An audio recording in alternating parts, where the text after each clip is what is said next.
बिहार का असेंबली चुनाव काफ़ी नज़दीक है और इस चुनाव के लिए आप देखेंगे तो सभी पार्टियां जैसे जैसे चुनाव करीब आता जा रहा है अपने लिए अपनी पार्टियों के लिए वोट बिटोरने के चक्कर में तरह तरह के हथकंडे अपना रही है। और चाहे वो वोट अधिकार यात्रा के द्वारा हो, चाहे वो किसी रैली के संबोधन के माध्यम से हो।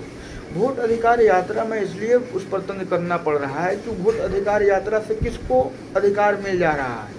लेकिन जहां आवाज़ उठाना है ये पार्टियां नहीं उठा रही है। इसलिए कि सबसे ज़्यादा पीड़ित इस देश में अभी कोई है तो वो मुसलमान वर्ग है सही मायने में। जैसे फर्जिल इमाम और उमर खालिद जैसे लोग जो 5 साल से ज़्यादा दिन से जेल में बंद है, बिना किसी वजह से उनके बेल बाउंड को रद्द कर दिया जा रहा है, बिल और सुनवाई नहीं की जा रही है। ये क्या मतलब निकलता है? सभी पार्टियों में आप देखेंगे तो कमो बेश हर वर्ग के नेता दिखाई देंगे, लेकिन मुसलमानों में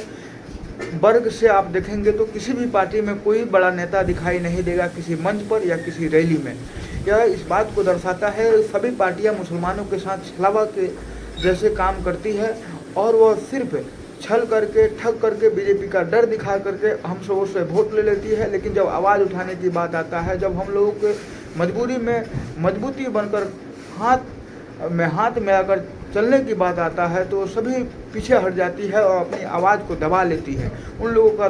आवाज़ हम लोगों के लिए नहीं उठ पाता है। इसलिए यही एक चुनाव है और यही इस समय हमें और हम सबको मजबूत बनने का एक रास्ता है इस लोकतंत्र में कि अपना वोट को ऐसे आदमी को दें, ऐसे उन व्यक्ति को दें जो हमारे लिए आवाज़ बन सके, हमारे लिए ताकत बन सके, हमारे ज़रूरतों को, हमारे आवाज़ को उठा सके। इसलिए मैं आप सभी से गुजारिश करूंगा कि भले ही आप लोगों के बीच ऐसा चीज़ नहीं है कि आप में से कोई नेता नहीं है, कोई युवा नहीं है,